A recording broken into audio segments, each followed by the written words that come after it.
नमस्कार, जय Hind students. CGL के नए पैटर्न के अनुसार अब आप लोगों को कंप्यूटर्स में 60 नंबर के 20 क्वेश्चंस आपको करने होते हैं। हम लोग इसी मॉड्यूल को पूरा कंप्लीट करा रहे हैं और इसमें से मैक्सिमम कोर्सेज हमारे एप्लीकेशन पर अवेलेबल है। इसके लिए आप बस अपने आइस एकेडमी ऐप पे जाइए और वहाँ से एसएससी के नाम से सर्च करिए, तो आपको एसएससी सीजीएल का एक कोर्स मिल जाएगा जो कंप्यूटर का है और इसके अंतर्गत क्रम वाइज तरीके से इन वीडियोस को फिनिश करिए। इसमें सभी कुछ आपके लिए अवेलेबल है, पूरे वीडियोस जितने भी हैं, क्योंकि आप जानते हैं कि मॉड्यूल को 4 पार्ट्स में बटा है। तो आज का हमारा मेन टॉपिक जो अभी आप पढ़ने जा रहे हैं, जो लास्ट टॉपिक हमने फिनिश किया था कंप्यूटर का ऑर्गेनाइजेशन, आज का टॉपिक है सेंट्रल प्रोसेसिंग यूनिट। चलिए देखते हैं क्या है सीपीयू। सीपीयू को बेसिकली हम सेंट्रल प्रोसेसिंग यूनिट कहते हैं और इसके 4 मुख्य काम हैं। पहला काम, ये तो एक ब्रेन ऑफ कंप्यूटर्स की तरह काम करता है। ये आपके सीपीयू के सारे प्रोसेसिंग, जितना भी डेटा है या जितना भी आपकी शब्दावली कह लीजिए, आंकड़े कह लीजिए, कुछ भी, ये सभी को एक जगह से उधर शिफ्ट करने का भी काम करता है। यानी सीपीयू डिसाइड करता है कि डेटा की प्रोसेसिंग में क्या काम होना है। ये डेटा को स्टोर करने, छोटे मोटे रिजल्ट दिखाने, इन सभी के लिए आप लोगों को आंकड़े या प्रोग्राम्स को निर्देश भी देता है। ये पूरे कंप्यूटर को कंट्रोल करता है। तो बेसिकली ये एक ब्रेन ऑफ कंप्यूटर इसलिए कहा जाता है क्योंकि ये पूरे कंप्यूटर को हर इंस्ट्रक्शंस, हर डेटा स्टोरेज, हर चीज़ के हर एक छोटा बड़ा काम के लिए ये हेल्पफुल है। इसके बेसिकली 3 मेन पार्ट हैं, जिसमें कि पहला आता है मेमोरी, कंट्रोल यूनिट और एएलयू। ये जो ब्लॉक डायग्राम है ये समझने के लिए बहुत ही हेल्पफुल है। आपके पास इनपुट डिवाइस है जिसमें कीबोर्ड है, माउस है, आप डेटा इसको भेजते हैं सीपीयू के पास। सीपीयू के अंतर्गत कई अलग अलग पार्ट्स हैं जिसमें मेन पार्ट है कंट्रोल यूनिट, एएलयू और मेमोरी यूनिट्स। अब जैसे कोई डेटा आया तो सीपीयू सबसे पहले उस डेटा को जो आ रहा है वो कंट्रोल यूनिट के पास जाएगा। कंट्रोल यूनिट तय करती है कि डेटा को किस डायरेक्शन में भेजना है।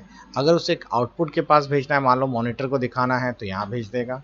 अगर उसको स्टोर करना है तो वो मेमोरी के पास आ जाएगा, और अगर कोई कैलकुलेशन बेस्ड है तो वो एएलयू के पास जाएगा। और इसी काम से सीपीयू आपका परफॉर्म करता है। अब चलिए इसके जुड़े हुए ये जितने भी पार्ट्स हैं इनके डिटेल्स एक्सप्लेनेशन देख लें। सबसे पहले तो आपको दिखाई दे रहा होगा कि जो मेन मेमोरी है या स्टोरेज डिवाइस है, इसका मेन काम क्या है। This unit can store instruction, data और इंटरमीडिएट रिजल्ट। बेसिकली ये स्टोर करने का काम करती हैं। इस स्टोरेज डिवाइस को कई तरीके से डिवाइड किया गया है, जिसमें मेन क्लासिफिकेशन जो है वो है प्राइमरी मेमोरी। याद रखिएगा, प्राइमरी मेमोरी को ही हम लोग मेन मेमोरी भी कहते हैं या इंटरनल स्टोरेज भी, क्योंकि ये अंदर ही स्टोर होती है। और जो सेकेंडरी मेमोरी है, इसको मेन सेकेंडरी मेमोरी इसलिए बोला जाता है क्योंकि आप इसे डेटा ट्रांसफ़र कर सकते हैं, एक्सटर्नली दूसरी जगह ले जा सकते हैं, जैसे पेन ड्राइव है। लेकिन जो रैम है उसमें जो डेटा है वो आपके सीपीयू के अंतर्गत ही रहेगा, बाहर नहीं आएगा। It's effect the size, power, capability. Primary and secondary memory are the 2 types of memories, जैसा मैंने आपको बताया। उसके बाद नेक्स्ट है हमारे पास, वो है control unit. Control unit basically आपके कंप्यूटर्स की वो पार्ट है या सीपीयू का वो पार्ट है। This unit control the operation of all parts of the computer.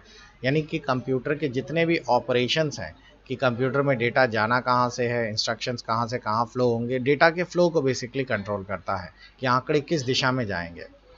ये बेसिकली डेटा नहीं ले जाता, सिर्फ ये दिशा देता है कि ये बेसिकली आप एक तरह से समझिए कि एक चौराहा है, तो चौराहा में खूब सारे ट्रैफिक आ रहा है चारों दिशाओं से। तो ये चारों दिशाओं से जो ट्रैफिक आ रहा है वो बेसिकली डेटा है। तो बीच में जो आपका ट्रैफिक पुलिस वाला है, ये तय करता है कि डेटा का दिशा कौन सी देनी है। वही काम कंट्रोल यूनिट का है। अगला है एएलयू, अर्थमेटिक लॉजिकल यूनिट्स। इसके अंतर्गत भी दिखाया गया है कि इसमें 2 पार्ट्स होते हैं, एक अर्थमेटिक सेक्शंस होता है, एक लॉजिकल सेक्शंस होता है। अर्थमेटिक सेक्शंस जो है बेसिकली इसका फंक्शन है अर्थमेटिक परफॉर्मेंस करने का, जैसे जोड़ना, घटाना, ये सभी चीज़ें। और लॉजिकल के अंतर्गत जब कभी कोई 2 चीज़ों को कंपेयर करना हो, मैच कराना हो, वो लॉजिकल है। जैसे मैं अगर लिखता हूँ a इज़ ग्रेटर देन 5, तो ये बेसिकली हम एक लॉजिक a और 5 के बीच में कंपेरिजन कर रहे हैं, तो ये लॉजिकल सेक्शंस है। तो ये होता है आपका एएलयू का फुल फॉर्म्स। अब चलिए हम लोग सीपीयू की हिस्ट्री के बारे में देख लें। बहुत सारे बच्चों को इंग्लिश पीडीएफ में दिक्कत होती है, तो इसी को थोड़ा सा नीचे ड्रैग कर लीजिएगा, तो यही आपको हिंदी में भी पूरी मिल जाएगी। लेकिन हिंदी में आपको हमेशा कंटेंट में कुछ ना कुछ कमी दिखेगी। इंग्लिश के कंटेंट्स थोड़े से परफेक्शन रहते हैं कंप्यूटर के क्षेत्र में। अब हम लोग देखते हैं कि सीपीयू की हिस्ट्री के बारे में बात करें the CPU was first invented and developed at Intel with the help of Ted Hoff and other in the early 70। 1970 में CPU पहला निर्माण किया गया इंटेल के द्वारा। उनका पहला प्रोसेसर इंटेल का था, वो था 4004। इसकी फ़ोटो आपको यहाँ दिखाई दे रही होगी, ये इंटेल का पहला प्रोसेसर। सो कि कितना कैसा लगता होगा। उसके बाद नीचे आते हैं type of CPUs। In the past computer processor use number of identified the processors and help identify fast processors. धीरे धीरे प्रोसेसर्स का निर्माण होता चला गया, अपडेट होता रहा। इंटेल ने ये जो आपको आखिरी में 80 तो सबकी कॉमन सीरीज़ है, 486 386 सबसे पहले आया, फिर उसके बाद 486, फिर 586 आया। 586 जो है उसी को हम पेंटियम सीरीज़ कहने लगे। और इसके बाद ही आप लोगों के कंप्यूटर्स में नए नए सीरीज़, नए नए प्रोसेसर चालू हो गए, एथलॉन, ड्यूरॉन, पेंटियम, सेलेरॉन, ये सब। इन प्रोसेसर्स को भी दो अलग अलग टाइप से डिवाइड किया गया है। ये इनकी आर्किटेक्चरिंग है, इनके कार्य करने का तरीका जो है, ये 32 बिट और 64 बिट है। जाहिर है कि 32 बिट के अंतर्गत जो डेटा है एक साथ 32 बिट, जिसे आप एक बाइट जैसे मान लीजिए, तो यहाँ से यहाँ तक 8 बिट्स फ्लो कर रहे हैं। तो इस तरीके से ये एक बाइट फ्लो कर रहा है। तो 8 एक हो गए, फिर 8 हो गए, फिर 8 हो गए और फिर 8 हो गए। इस तरीके से 4 बाइट एक साथ फ्लो करते हैं। तो ये हो गया 32 बिट। 64 बिट में डबल स्पीड पे डेटा फ्लो करता है एक जगह से दूसरे के, प्रोसेसर की क्लॉक स्पीड बढ़ जाती है। इसीलिए आजकल के जितने भी कंप्यूटर्स हैं वो सभी 64 बिट के प्रोसेसर पे काम कर रहे हैं। अब आपको यहाँ पे एक सीरीज़ दिख रही होगी। इस समय वर्ल्ड में दो ही प्रोसेसर्स जो हैं वो सबसे ज़्यादा फेमस हैं। एक है AMD प्रोसेसर्स, AMD बनाने वाली कंपनी, और दूसरे आपको मिल जाएंगे इंटेल प्रोसेसर्स। AMD प्रोसेसर्स की अगर हम बात करें तो AMD प्रोसेसर्स में इस तरीके से सीरीज़ चलती थी, K6 323, एथलॉन, ड्यूरॉक्सॉन, और इस तरह करते करते। और अब अगर आप लोग कोई भी कंप्यूटर ख़रीदते हैं तो आप ख़रीदते समय उसमें ये देखते हैं कि उसमें प्रोसेसर कौन सा लगा, और अगर AMD का लगा है तो इस सीरीज़ में से कोई एक होगा। इंटेल की ये सीरीज़ है। इंटेल में आप लोग देख रहे होंगे पहले पुराने प्रोसेसर मैंने बताया 8086 और इस तरह करते हुए, और फिर उसके बाद पेंटियम, सेलेरॉन, फिर प्रो, उसके बाद ड्यू सीरीज़ आ गई। अब इस समय कोर i7, कोर i9, इस तरीके से सारी सीरीज़ चल रही है।